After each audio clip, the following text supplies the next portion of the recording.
One of the most common questions you're going to have as a new drummer is how do you come up with drum fills? How do you practice coming up with drum fills? I remember my first year of drumming, I was still in high school. I asked that exact same question to, I guess the superstar drummer of the school was a friend of mine. And there's always one, that one guy in music class that gets all the attention. So I was a few months into drumming, and I remember asking the guy, like, how do you do it? Like, how do you come up with fills and stuff? What I'm going to do today is answer that question for you, and I'm going to show you exactly how you can start to work on your drum fills as a new drummer. But the one thing that I really want you to get out of your head is the thought that it's a stupid question. It's not a stupid question. How do you come up with drum fills? It's a common and necessary question for a new drummer because you have to know. You got to know how to come up with your own stuff.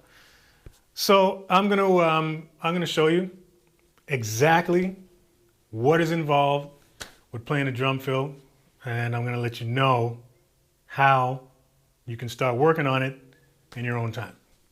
So I'm going to start out with a demonstration for you. This is sort of an evolutionary process of how a drum fill is developed.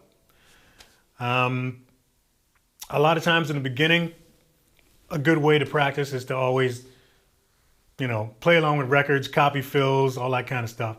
But ultimately, you want to be able to come up with your own thing. Improvisation is the biggest, I think, and most important part of being an effective drummer. You want to be able to react to what's going on. That's why I don't like books. I don't like working out of books, and I don't chart stuff out. Like I get a lot of people asking me, when I do demonstrations like this, oh, can you chart it out? Can you provide a whatever? No, I don't do that kind of thing because I don't want you guys to become dependent when you're in the middle of a situation and you're in the moment. I don't want you to have to remember fill number 27 from page 17 out of the magical book of fills. You know what I mean? Like, it doesn't work that way. You got to be able to respond to what's going on and come up with stuff off of the fly. So what I'm going to show you is how you can start to work on your fills, plus develop your improvisational skills, and just so you can come up with any kind of fill in whatever situation there is. The best way to know how to, or to figure out how to build something, is to find out what's in it first. You know what I mean? Copying a fill is cool, but it's kind of like, at the same time, it's almost like trying to learn how to make a chocolate cake by staring at a chocolate cake. You know what I mean? Like you can't do it that way. You got to find out what's in it. Find out the ingredients, and then you can put it all together, and then you can make 15 different chocolate cakes, different sizes, however you want, right? So that's the whole point of doing it this way. So we're going to start with this demonstration. This is the evolution of your average drum fill. And then I'm just going to tell you how you can start to work on it while you're in your practice room.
So, as you've seen from the demonstration, the process is real simple. Don't be intimidated by the whole idea of coming up with drum fills, because there's nothing magical to it, really. So as long as you understand the elements, you understand the ingredients in a drum fill, then you can sort of take your own approach to how you want to practice it. So step number one, it starts with a subdivision. So in this particular case, we're just doing straight 16th notes. So that's all I'm going to want you to start with, okay? 1 E and a 2 E and a 3 E and a 4 E and a boom. That's it. You take that and you just loop it over and over again. Play 1 bar groove and then 1 bar of the fill. So doom gat doom gat taka taka taka taka taka taka taka taka boom. That's all I want you to do, because there are a zillion different things that you can do with that if you understand it. So you start with the subdivision, and in this case, you know, if you're just a beginner drummer, just start out with a basic single stroke. That's it. That's all I want you to start out with, all right? So 16th note fill, play with a regular left, right, single stroke, step number one. Step number two is adding your accents. You have to know how to add your accents when you're playing these drum fills. You know, it's what's going to make it musical is your accent. So the next step would be to practice just doing that. If you're on a practice pad or whatever, start out with just playing a single stroke, and then all you're going to do is just accent some of those notes. Improvisation is the biggest part of it, and it's not that hard. All you got to do is play some notes louder than other ones.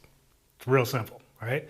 So you start with a single stroke, and then play the exact same thing, but just add accents to it.